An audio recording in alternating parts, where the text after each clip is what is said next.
நான் ஒரு தொடர்ந்து படம் எடுக்கிற ஒரு தயாரிப்பாளர் நான் கேட்டே தரலன்னா பிவிஆர்ல ஒரு காட்சி கூட ஒரு தேட்டரில் கூட தரல அப்படின்னு எனக்கு கொந்தளிச்சு போச்சு மனசு. படம் முடிஞ்சு எல்லாரும் வெளியில வந்து கண் கலங்கி எல்லாரும் பத்திரிகையாளர்கள் எல்லாரும் கை கொடுக்குறாங்க. இன்னைக்கு ராத்திரி எப்படி தூங்க போறோம்னு தெரியலன்றாங்க.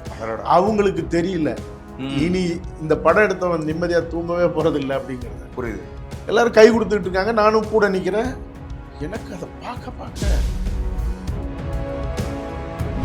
உறுதியா வந்து இது திமுக பின்புலத்துலதான் இது தடுக்கப்பட்டிருக்கு. சரி, அப்படி இல்லைன்னா இப்படி ஒரு அவலம் நடந்திருக்கு. பத்திரிகையாளர் சந்திப்பு நடந்ததோட மட்டும் இல்ல, இத்தனை தலைவர்கள் அறிக்கை கொடுத்திருக்காங்க. நாடு பூரா ஊடகங்கள்ல இதை பத்தி ஒரு சமூக ஊடகங்கள்ல ஒரு பெரும் விவாதம் தொடங்கிருச்சு. உலகம் முழுக்க தமிழர்கள்ட்ட இருந்து கண்டனம் வருது. உங்க உளவுத்துறை, காவல்துறை, அதிகார வர்க்கம், அரசு அதிகாரிகள் என்ன செஞ்சுட்டு இருக்கீங்க? உங்க காதுக்கு வரலையா? முதலமைச்சர் காதுக்கு போயிருக்காதா? துணை முதலமைச்சர் கவனத்துக்கு எடுத்துட்டு போயிருக்க மாட்டாங்களா? அப்ப என்ன செய்யணும்? நீங்க கூப்பிட்டு ஏங்க இது இப்படியெல்லாம் எங்கள் ஆட்சியில் நடக்கக்கூடாது, கொடுங்க, எவ்வளோ தேட்டர் கொடுக்க முடியுமோ கொடுங்க, வேற படம் இருக்கா, ஓடிக்கிட்டு இருக்கா, உங்கள் வசூல் கெடுதா, கூட்டு போட்டு தானே வச்சுருக்கீங்க திரையரங்கத்தை, திறந்து விடுங்க அப்படின்னு இன்னும் உத்தரவு போட்டு.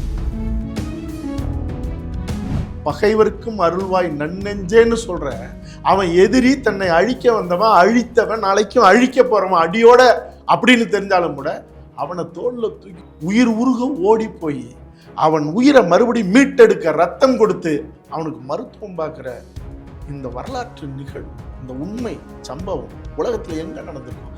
அதை அடிப்படையா வச்சு அந்த மருத்துவ போராளிகளுடைய வாழ்வியலை ஒருத்தன் ஒரு படைப்பை செய்யறான். அந்த படைப்பை எதிரியை கூட காப்பாத்துறதுக்கு போராடுகிற ஒரு கதையை எங்களுடைய சொந்த மண்ணில் எங்கள் வாழ்க்கையை சொல்லி எங்களுடைய திரைக்கலையை, எங்களுடைய உரிமையை மீட்டெடுக்க அதை வந்து திரையரங்கு கொடுக்க முடியல. இங்க வந்து குழப்பம் நடத்துறவனால அதை நீங்க வேடிக்கை பார்க்கறதும், இது சொல்றதுக்கு எனக்கு வெக்கமாகவும் இருக்கு. வாட்டாள் நாகராஜுங்கிறவன் ஒரு நேர்மையற்றவன், ஒரு மிருகத்தனமானவன். அவன் பண்ண அட்டுழியங்கள், அக்கிரமங்கள் தமிழர்களுக்கு கொஞ்சம் நெஞ்சல. ஆனா அவன் அந்த மண்ணில் என் மக்களுக்காக, என் மண்ணின் உரிமைக்காக, எங்களுடைய விவசாயிகளுக்காகனு வந்து நிற்பான். அவனா வந்து நிற்பான். தப்புன்னு தெரிஞ்சாலும் வந்து நிற்பான். ஆனா நீங்க சரின்னு தெரிஞ்சாலும் வந்து நிற்க மாட்டேங்கிறீங்களே. பகிர்ந்தளிக்கப்படுகிற ஒரு செய்தியா மாதிரி இன்னைக்கு அந்த ஓடிடி தளத்தில் இந்த படம் இருக்குன்னு ஒட்டுமொத்தமா உள்ள வந்து ஏறக்குறைய அது ஜாமான நிலையில இருக்கு. எங்களுக்கு கிடைக்கல, உங்களுக்கு கிடைச்சுதான்னு கேட்குற அளவுக்கு இருக்கு. அதனால உலகம் முழுக்க இருக்கிற தமிழர்கள் சல்லியர்களை கொண்டாடணும். சல்லியர்கள் மாதிரியான அடுத்தடுத்து வர்ற படைப்புகளை உச்சி முகர்ந்து வெற்றி படைப்பா மாற்றணும். எல்லாத்துக்கும் மேல அது கண்ணால பார்த்து ஏதோ ஒரு வழியா வெளியே போயிடக்கூடாது. இதயத்துல தேக்கி வச்சு இனத்தின் உரிமை மீட்க, விடுதலையை வென்றெடுக்க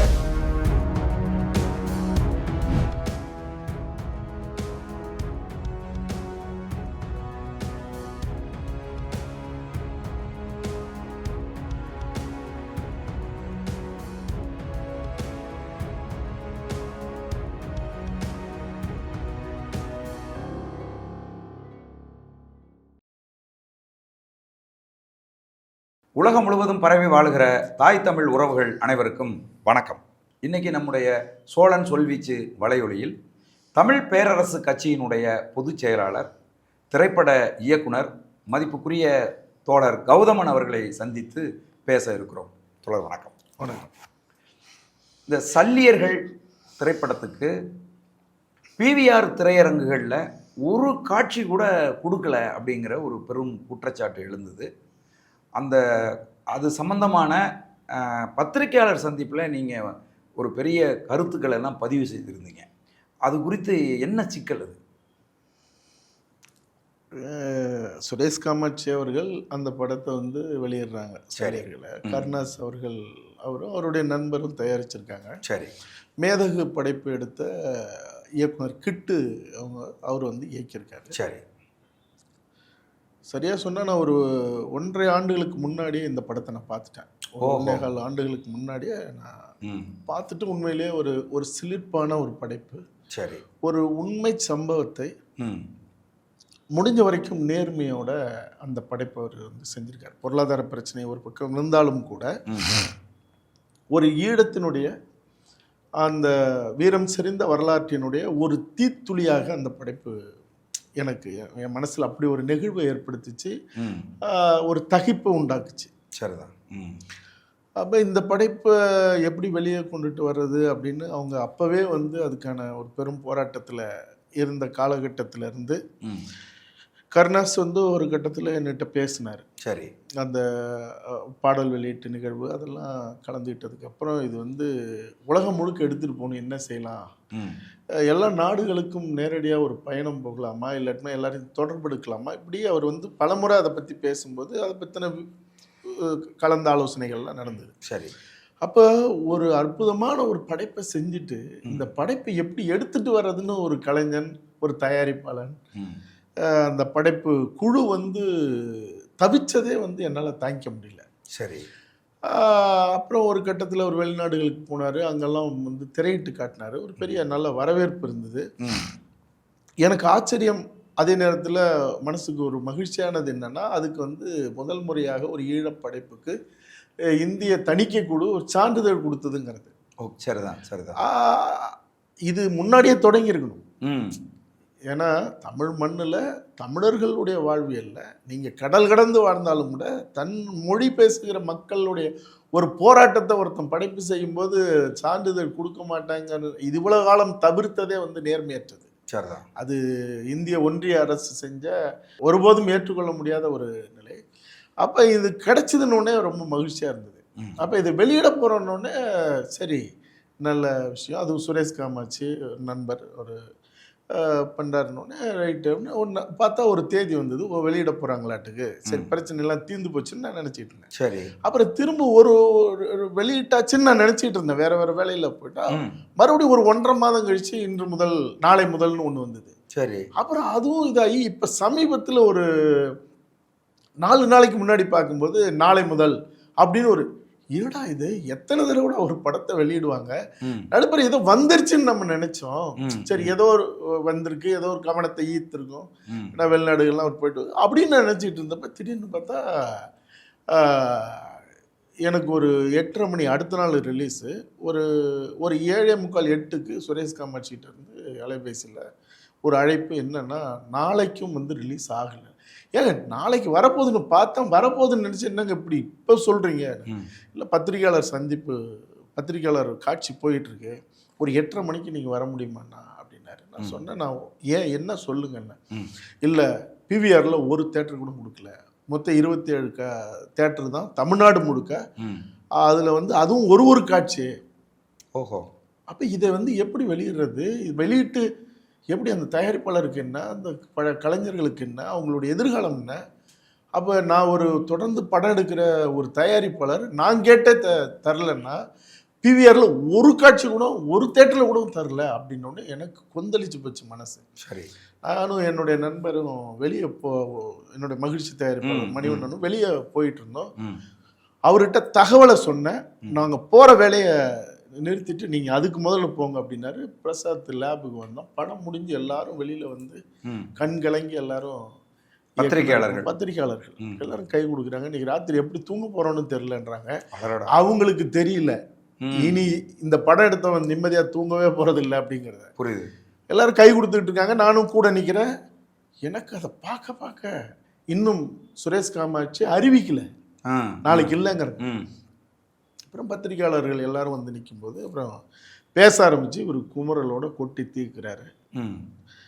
நான் நீங்கள் வந்து நான் தமிழனாக தான் இருக்கணும் அப்படின்னு அவசியம் இல்லை. சல்லியர்கள் பார்த்துட்டு தமிழ்நாட்டில் பிவிஆருங்கிற ஒரு நிறுவனம் வெளிமாநிலத்திலேருந்து இங்கே வந்து இங்கே இவ்வளோ பெரிய ஒரு வருமானத்தை ஈட்டிக்கிட்டு இந்த மண்ணினுடைய ஒரு பெரும் வீரம் செறிந்த ஒரு வரலாறை வந்து நாங்கள் திரையிட மாட்டோம், ஒரு ஷோ கூட கொடுக்க மாட்டோங்கிறது நான் 100% சொல்லுவேன். இது பிவிஆர் மட்டும் எடுத்த முடிவு இல்லை. இதுக்கு பின்னாடி அதிகார வர்க்கம் அல்லது தமிழ் இனத்தினுடைய எழுச்சி அல்லது ஒரு புரட்சி அல்லது அந்த அந்த இனத்தினுடைய உணர்ச்சி சார்ந்த படைப்புகள் வரும்போதெல்லாம் இது பின்னணியில் ஏதோ ஒரு பெரிய குழு இது திட்டமிட்டு இயங்கி தான் இதெல்லாம் வந்து தரைமட்டமாக்குது, கருவறுக்குது அப்படிங்கிறது தான் எனக்கு தோணுச்சு. சரி. ஒருபோதும் என்னுடைய அடி மனசுல இருந்து இல்லது ஆத்மார்த்தமாக என்னுடைய என்ன சொல்றது என் மனசு கொந்தளிச்ச எந்த ஒரு விஷயமும் என்னுடைய போராட்டகளமாக இருக்கட்டும், என் படைப்புகளமாக இருக்கட்டும், எதுவுமே வந்து பொய்த்து போனதில்லை. அதனால நீங்க சல்லியர்கள் படம் திரையிடப்படாம போனதுக்கும் பிவிஆர் ஒரு காட்சி கூட அதனுடைய திரையரங்கில் வந்து வெளியிடாத போனதுக்கும் பிவிஆர் மட்டும் காரணமாக இருக்காதுங்கிறது தான். புரியுது. யாரு இதுக்கு பின்புலமா இருப்பாங்க? இந்திய அரசா, தமிழக அரசா, அதாவது இலங்கை அரசா?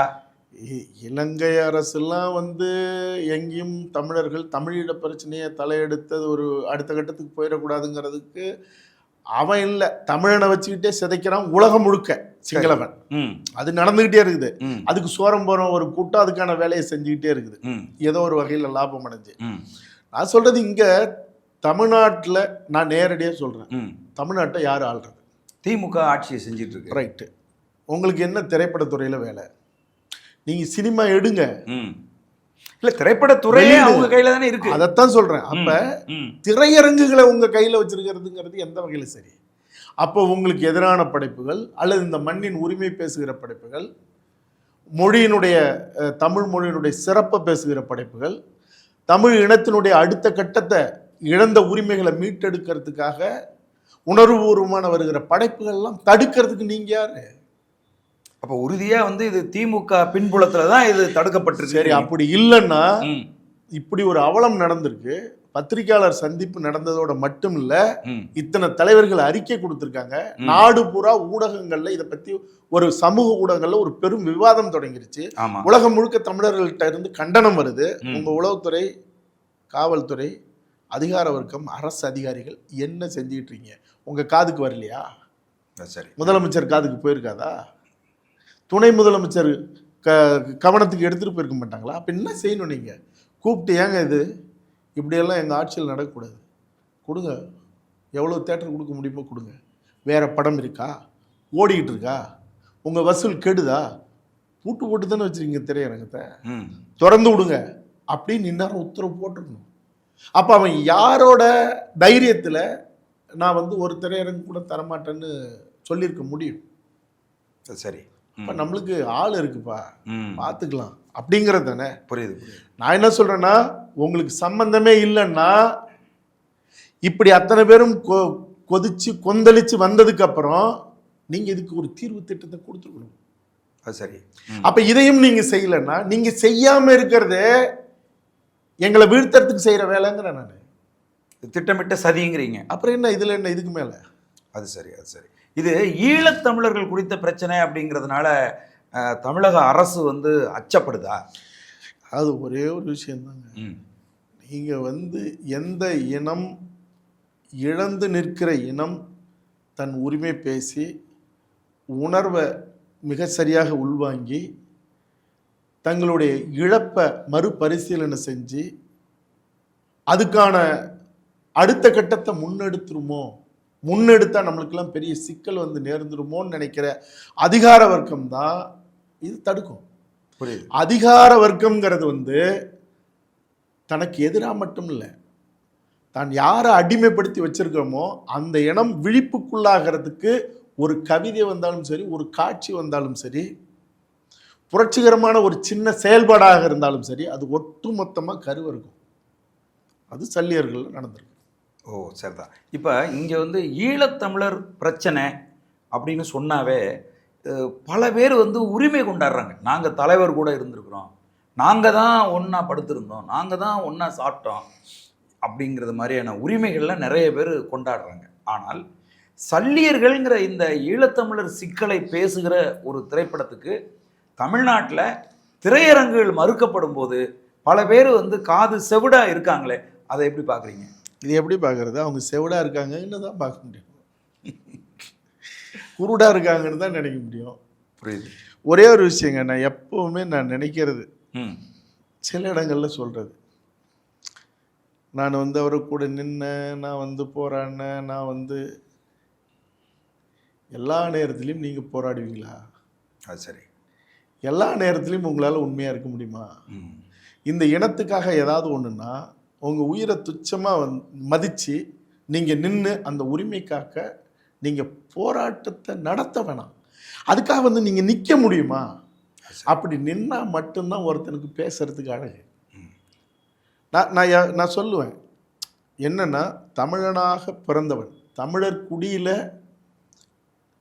இந்த இந்த இந்த இந்த மொழி பேசி இந்த இனத்துல வந்து பிறந்த யாரா இருந்தாலும், ராஜராஜ சோழனையோ ராஜேந்திர சோழனையோ கரிகால பெருவளத்தானையோ நீங்க பேசுங்க.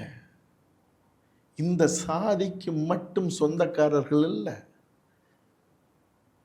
ஆனா நான் வந்து ராஜராஜ சோழன் வம்சம்டா, நான் வந்து கரிகாலன் வம்சம்டா, நான் வந்து பிரபாகரன் தம்பிடா அப்படின்னு சொல்ற யாரா இருந்தாலும், நீங்க இந்த மண்ணுக்கோ மொழிக்கோ இனத்துக்கோ ஆபத்து வரும்னா, எதிரி எவ்வளவு பெரிய வலிமையா வந்து நின்னாலும் கூட நேருக்கு நேரா போய் நின்று நெஞ்சில எவன் எட்டி உதைக்கிறானோ அவன் மட்டும்தான் பேசணும்.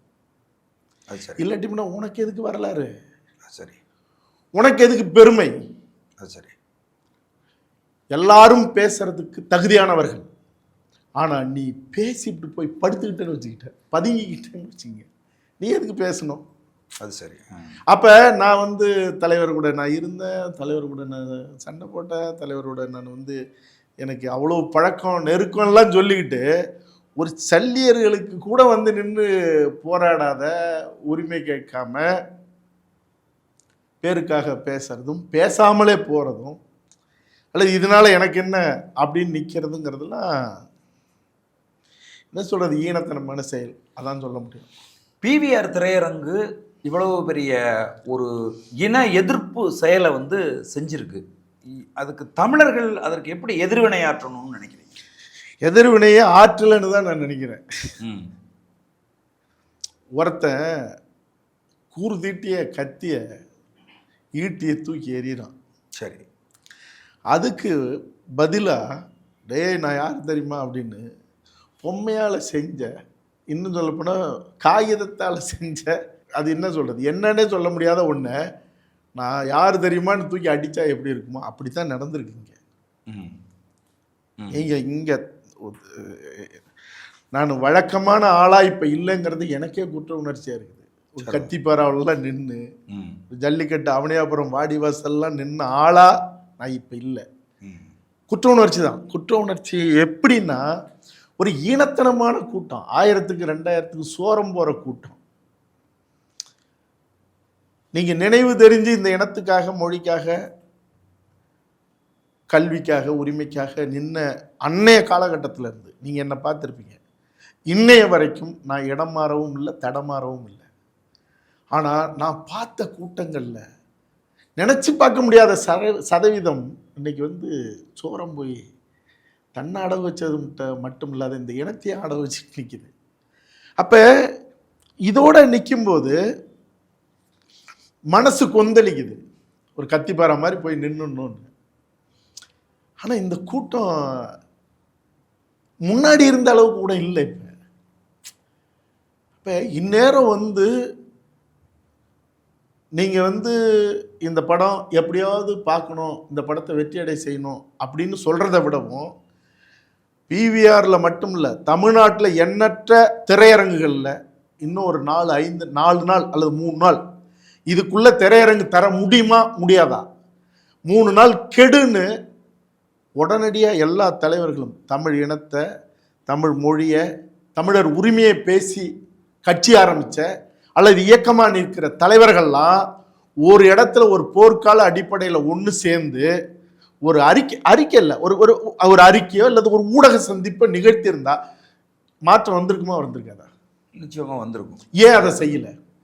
ஏன் செய்யலை? நீங்கள் அரசியலை எந்த கட்சியோட வேணாலும் கூட்டணி வைங்க, எங்கே வேணாலும் நில்லுங்க, எப்படி வேணாலும் போங்க, உங்கள் வசதிக்கு அல்லது உங்கள் என்ன வேணாலும் செய்யுங்க.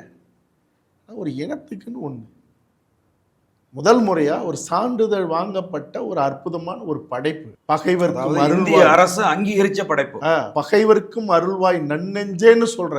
நீங்க ஒரு சண்டை களத்துல அவன் எதிரியை வீழ்த்துவான், எதிரி நம்மளை வீழ்த்துவான். அங்க முடமாக்குறது இல்லை, பிணமாக்குறது தான் யுத்தத்தினுடைய ஒரு நிலைப்பாடு. அதுல அவன் கூட்டம் கூட்டமா அதிகப்படியான நவீன ஆயுதங்களை வச்சு நம்மளை கொல்ற கூட்டம். அந்த கூட்டத்துல அடிபட்டு ஒருத்தன் விழுந்தவன் அவன் மூர்ச்சேற்று, ஆனா அவனுக்கு உயிர் இருக்குன்னு தெரிஞ்சு அவன் எதிரி, தன்னை அழிக்க வந்தவன், அழித்தவன், நாளைக்கும் அழிக்க போறவன் அடியோட அப்படின்னு தெரிஞ்சாலும் கூட அவனை தோல்ல தூக்கிட்டு உயிர் உருக ஓடி போய் அவன் உயிரை மறுபடியும் மீட்டெடுக்க ரத்தம் கொடுத்து அவனுக்கு மருத்துவம் பார்க்கிற இந்த வரலாற்று நிகழ்வு, இந்த உண்மை சம்பவம் உலகத்தில் எங்க நடந்திருக்கும்? அதை அடிப்படையாக வச்சு அந்த மருத்துவ போராளிகளுடைய வாழ்வியலை ஒருத்தன் ஒரு படைப்பை செய்கிறான். அந்த படைப்பை எதிரியை கூட காப்பாற்றுறதுக்கு போராடுகிற ஒரு கதையை எங்களுடைய சொந்த மண்ணில் எங்கள் வாழ்க்கையை சொல்லி எங்களுடைய திரைக்கலையை, எங்களுடைய உரிமையை மீட்டெடுக்க அதை திரையரங்கு கொடுக்க முடியல. இங்கே குழப்பம் நடத்துகிறவனால அதை நீங்கள் வேடிக்கை பார்க்குறதும் அல்லது ஏதாவது ஒன்று பண்ணலாம் பார்த்துக்கலாங்கிறது ஆற போடுறதும், அப்போ அவன் குற்றவாளியா இதுக்கெல்லாம் வேடிக்கை பார்த்துக்கிட்டு ஒரு அமைதி வழியில் போகிற ஒரு மயிலிறகால வருடி விடுகிற நாம குற்றவாளியா? எனக்கும் வேலை இருந்தது. என்னை கூப்பிட்ட உடனே நான் ஓடி போய் நின்னேன் பிரசாத் லேப்ல. நான் போயிட்டேங்கிறதுக்காக நான் ஒன்றும் அப்படிலாம் நான் சொல்லலை. நீங்க அன்னைக்கு வர வேணாம், அவர் என்ன ஒரு 3/4 மணி நேரத்துக்கு முன்னாடி கூப்பிடுறாரு, எல்லாத்தையும் தூக்கி வச்சுட்டு நான் போறேன். நீங்க மறுநாள் உட்காந்துருக்கலாமே எல்லாரும். சரி, இப்ப கருணாசு கிட்ட நான் பேசுறேன், நான் சிவகங்கையில் இருக்கேன், திங்கக்கிழமை ஒரு பத்திரிக்கையாளர் சந்திப்பு வச்சுக்கலாங்கிறாரு. சரி சரி, நீங்க திங்கக்கிழமை, ஏன்னா அவருக்கு அயற்சி ஆயிடுச்சு. இவ்வளவு காலம் போராடி ஒரு படத்தை எடுத்து தன் சொந்த தோட்டத்திலேயே குடியெல்லாம் தோண்டி பங்கர் அடிச்சு அல்லது அந்த மருத்துவ இதெல்லாம் சொந்த அவர் தோட்டத்திலேயே பண்ணதான் நான் கேள்விப்பட்டேன். ஒருத்தர் எல்லாத்தையும் பண்ணிவிட்டு போங்கடா ஏதோ வந்தா வரட்டும் என்னமோ ஆகட்டுங்கிற மாதிரி ஒருத்தர். அப்ப மறுநாளே காலையில 10 மணிக்கு எல்லாரும் அசம்பிள் ஆயிருக்கணும்ல, அல்லது நின்ன இடத்துல இருந்து ஒரு யுத்தத்தை தொடுத்துருக்கலாமே. சரி, செய்யலையே. அதான் இது மற்ற மாநிலங்களா இருந்திருந்தா வேற மாதிரி ஆயிருக்கும், அடிச்சிருப்பான். கர்நாடகாவா கர்நாடகா, மகாராஷ்டிராவா நீங்க எதிரிய கொண்டாடுகிற ஒரு மனநிலை இந்த நேரத்தில் தான் வருது. இது சொல்றதுக்கு எனக்கு வெக்கமாகவும் இருக்கு. வாட்டாள் நாகராஜுங்கிறவன் ஒரு நேர்மையற்றவன், ஒரு மிருகத்தனமானவன். அவன் பண்ண அட்டூழியங்கள் அக்கிரமங்கள் தமிழர்களுக்கு கொஞ்சம் நெஞ்சல. ஆனா அவன் அந்த மண்ணில் என் மக்களுக்காக, என் மண்ணின் உரிமைக்காக, எங்களுடைய விவசாயிகளுக்காகனு நிற்பான். அவனா நிற்பான்.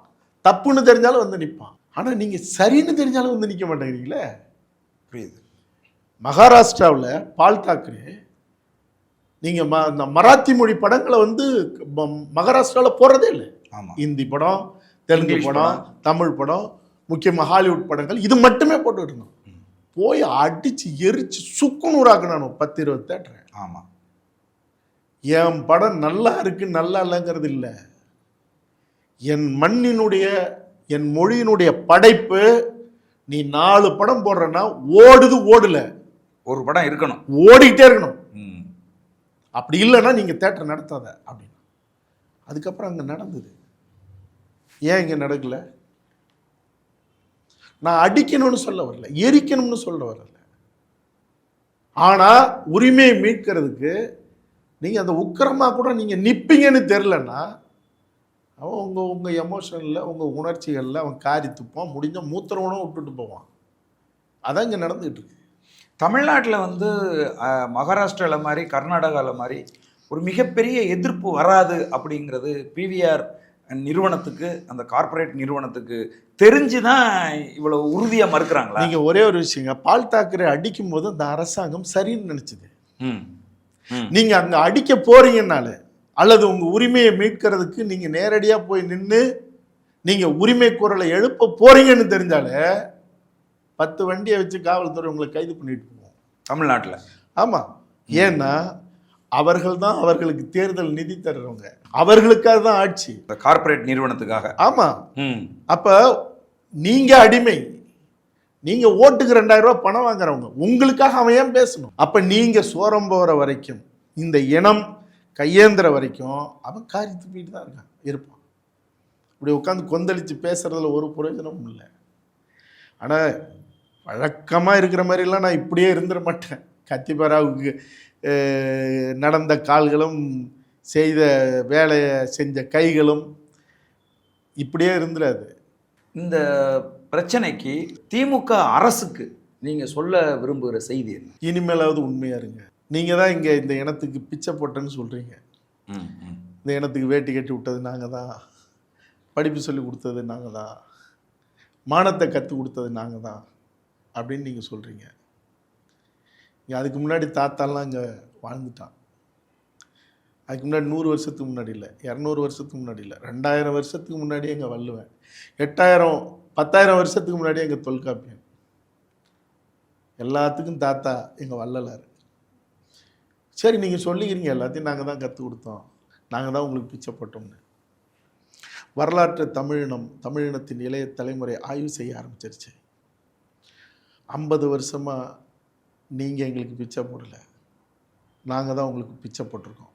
ஆனால் அந்த பிச்சை அதிகாரமாக உங்கள்கிட்ட வந்து சேர்ந்துருச்சு.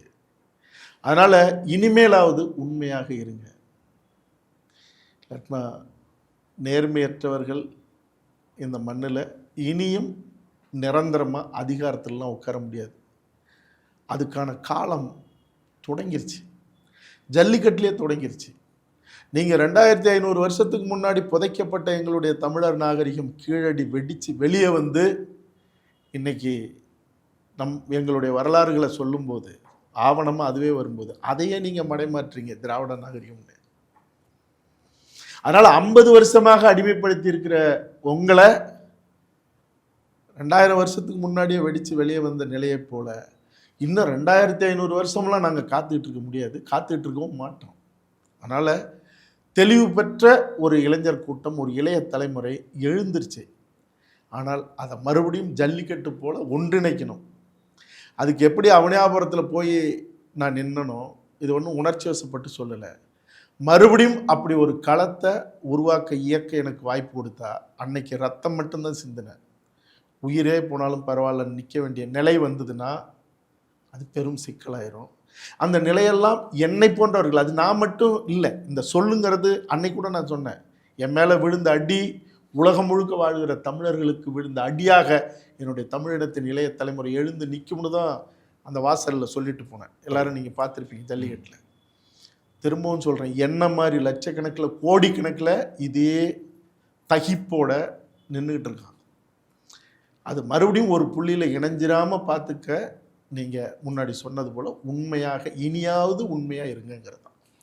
இந்த திரைப்படத்தை பிவிஆர் நிறுவனம் புறக்கணித்ததால், ஒரு திரையரங்கு கூட கொடுக்க முடியாது என்று அவமானப்படுத்தியதால் இப்போ ஓடிடி ப்ளஸ் அப்படிங்கிற ஒரு ஓடிடி தளத்தில் வெளியிட்டிருக்காங்க. இந்த இது குறித்து நீங்கள் உலகம் முழுதும் வாழுகிற, இந்தியா உட்பட உலகம் முழுதும் வாழுகிற தமிழர்களுக்கு நீங்கள் சொல்கிற செய்தி என்ன? வீரியமான விதை பாறையிலையும் முளைக்கும், அது விதையாக விழுந்துருச்சு. உலக தமிழர்களுக்கு கிட்ட அது ரொம்ப அற்புதமான ஒரு செய்தியாக போய் இன்னைக்கு எல்லா இடத்துலையும் அது பேசப்படுகிற, விவாதிக்கப்படுகிற, பகிர்ந்தளிக்கப்படுகிற ஒரு செய்தியாக மாறி இன்னைக்கு அந்த ஓடிடி தளத்தில் இந்த படம் இருக்குன்னு ஒட்டுமொத்தமாக உள்ள ஏறக்குறைய அது ஜாமான நிலையில் இருக்குது. எங்களுக்கு கிடைக்கல, உங்களுக்கு கிடைச்சுதான்னு கேட்குற அளவுக்கு இருக்கு. அதனால உலகம் முழுக்க இருக்கிற தமிழர்கள் சல்லியர்களை கொண்டாடணும். சல்லியர்கள் மாதிரியான அடுத்தடுத்து வர்ற படைப்புகளை உச்சி முகர்ந்து வெற்றி படைப்பாக மாற்றணும். எல்லாத்துக்கும் மேலே அது கண்ணால் பார்த்து ஏதோ ஒரு வழியாக வெளியே போயிடக்கூடாது. இதயத்தில் தேக்கி வச்சு இனத்தின் உரிமை மீட்க, விடுதலையை வென்றெடுக்க, அது அத்தனையும் அதற்கான திறவுகோலாக அதை மாற்றணுங்கிறது தான். நீங்கள் ஒரு திரைப்பட இயக்குனர், நடிகர், ஒரு படம் எடுக்கிறதுல இருக்கிற வழிகள் உங்களுக்கு தெரியும். இந்த படத்தினுடைய இயக்குனர் தீக்கிட்டு இதை மக்கள் மத்தியில் கொண்டு சேர்க்க முடியலையே, திரையரங்கில் கொண்டுட்டு போக முடியலையேங்கிற பயங்கர மன வழியில் அவர் இருப்பார். அவருக்கு நீங்கள் சொல்கிற செய்தி என்ன? இல்லை, அவருக்கு ஒரு சகோதரனாக நான் சொல்கிறதுங்கிறத விட நீங்கள் அது ஒரு பெரிய வழி. ஒரு பெற்ற குழந்தைய நேரடியாக தன் வீட்டு வாசலில் தூக்கி காட்டி அதை கொண்டாட முடியலையேங்கிற ஒரு நிலை இருக்குல்ல. ஆமாம். புறவாசல் வழியாக எடுத்துகிட்டு போய் எனக்கு புள்ள பிறந்திருக்குன்னு சொல்கிறத விட, எனக்கு இன்னும் புள்ள பிறந்திருக்குன்னு அப்படி வாசலில் அப்படி தெருவுக்கு அப்படி காட்ட முடியலையேங்கிறது இருக்குல்ல, அது பெரும் வழி. அது ஈடு செய்ய முடியாத பிரசவ வழி அல்லது குழந்தை பெற்ற ஒரு தாயினுடைய மனநிலை தான் அது. ஆனாலும் கூட இன்னைக்கு உலகம் முழுக்க இருக்கிற தமிழ் அமைப்புகள் அமெரிக்காவில், கனடாவில், ஐரோப்பிய நாடுகளில் இன்னைக்கு எல்லா தமிழர் அமைப்புகளும் தங்களுடைய எதிர்ப்பை, கண்டனத்தை தெரிவித்து இந்த படைப்பு கொண்டாடணும்னு வர்ற அறிக்கைகளும் செய்திகளும் முகநூல் முழுக்க பற்றி எரியிற அதை பற்றின பதிவுகளுங்கிறதுலாம் வந்து உண்மையிலே அது ஓரளவுக்கான ஒரு ஆறுதலை கிட்டுக்கு தரும்னு நான் நம்புகிறேன். சரி, கிட்டு நிச்சயமாக ஒரு தமிழ் இனத்தினுடைய, தமிழ் மொழியினுடைய, தமிழ் திரைக்கலையினுடைய ஒரு மிகப்பெரிய ஆளுமையாக உறுதியாக அவர் வருவார். அவருக்கு சக படைப்பாளியாகவும் சகோதரனாகவும் இந்த படைப்புக்காக நான் என்னுடைய மனம் நெகிழ்ந்த வாழ்த்துக்களை நான் இந்த நேரத்தில் தெரிவிச்சுக்கிறேன். மிக்க மகிழ்ச்சி. சல்லியர்கள் திரைப்படம் வந்து திரையரங்கில் மறுக்கப்பட்ட சூழ்நிலையில் உங்களுடைய எதிர்ப்பையும் தமிழர்கள் மீது நீங்கள் வைத்திருக்கக்கூடிய அந்த நம்பிக்கை, இது எல்லாத்தையும் அழகாக பதிவு செஞ்சீங்க. எங்களுடைய சோழன் சொல்வீச்சு அரங்கத்துக்கு வந்து உங்கள் கருத்துக்களை பதிவு செய்தமைக்கு மிக்க நன்றி. வணக்கம்.